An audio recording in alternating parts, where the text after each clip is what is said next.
Hi, welcome back. Today let's explore another most commonly used TensorFlow method called as NumPy iterator. I believe you're familiar with the NumPy library, one of the most popularly used library for computations in Python. For those of you who aren't aware, NumPy works with a group of data packed together in the form of arrays. One of the most common ways to operate on each such data is to perform what is known as iterations. You iterate through the array, element after element, one by one, and process it. In the previous video, we used loops to iterate through individual elements in the dataset that we created. Today, let's discover what this new method has to offer us.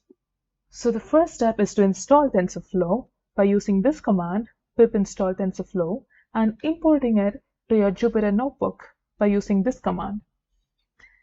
If you haven't already done it, it might take a while, so feel free to pause the video, and once you're ready, let's get started. So in the previous video, before we even knew about as NumPy iterator, we were using for loops to find out what is inside the dataset. Here, I have passed in a Python list 1, 2, 3 into the dataset by using the method from tensor slices, which will slice off the first dimension and then take only the inside elements to be a part of the dataset. To know more about it, visit our last video. Okay, now if I'm going to print out each element in this dataset, I get to see that each of these elements are different tensors, 1, 2, and 3, with shape nil, meaning that they are all scalars, along with their types, which are integers. Now, what happens when you use as NumPy iterator? I'm passing in the same dataset into the dataset variable, but this time, instead of just looping through the dataset as such, I'm going to change it into or convert it into as NumPy iterator method. And now when I print the elements, I get the raw elements inside the dataset. The other ways of looking into this dataset are by making it as a list, which will give you a more structured view of the elements present inside the dataset. So this is done by calling the list function and passing in my dataset as NumPy iterator method into it. So each of the elements that I get from the dataset are being compiled as a list and then printed out on the screen. So what is so special about the NumPy iterator?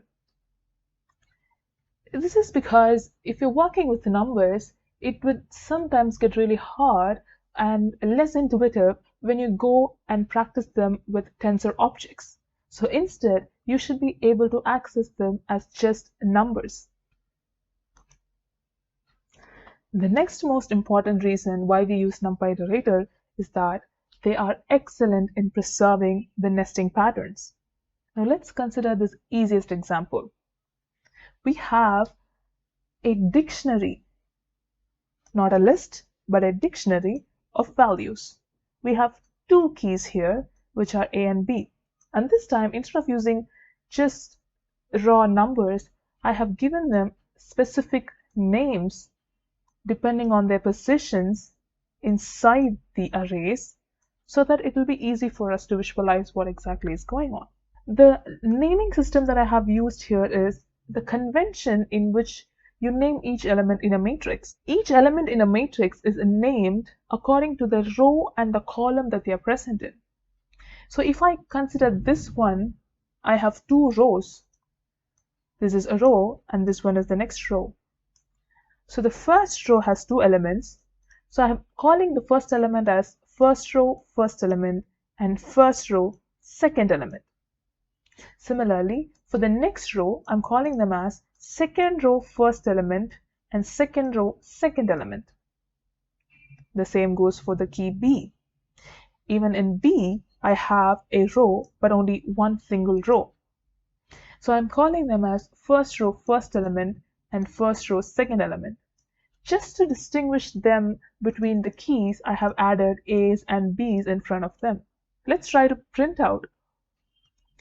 After printing out, we find that there is something that's going on inside of this, but we're not quite sure what that is.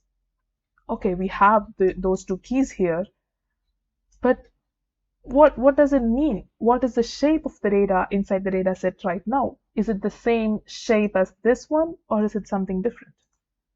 Let's go a little bit further. Let's try to print out element by element in the data set. Ah, that's new. We only passed in one dictionary, but it seems like as if there are two dictionaries here, because I have two sets of flower brackets. So what is exactly happening? How did this one dictionary split into two dictionaries? Let's go a little bit further and find out what's happening. Let's try to print them out. I'm going to zoom out a little bit. Let's try to print them out as NumPy iterators now. That kind of gives us an idea what is exactly going on. So you see here, the first element here is still A11, just like the previous one, but the second element is now A21, which is this element. And we have the B element, that is B11 here. So to give an even more intuitive approach, let us rearrange our input tensor in a different way, just like this. So now you can clearly see that we have 3 elements in just the first column and 3 elements in the second column. They are all associated with 2 different keys, but then this is the structure. So this is the exact structure in which our data set is being created. If you look carefully, we have A11, A21, and B11 in the first element. A11, A21, and B11. And similarly, we have A12, A22, B12 in the second column. Same thing, A12, A22, B12 in the second element. If we want to understand it even more clearer, we can try adding a few more elements to it and see how the pattern goes. I'm going to add just one more element here, which is B13. All right, I'm going to run it again and I'm going to type them off. If you have guessed it correctly, then it means you have understood the pattern. For each element that I keep adding on to each of these lists, the number of elements in our data set grows. To get more comfortable with such patterns, try it with different dimensions and see what happens. The dimensions that work, the dimensions that doesn't work, and how many more dimensions you can add to each of these dictionaries, and so on. With that, I'm finishing off this video, and thank you for watching.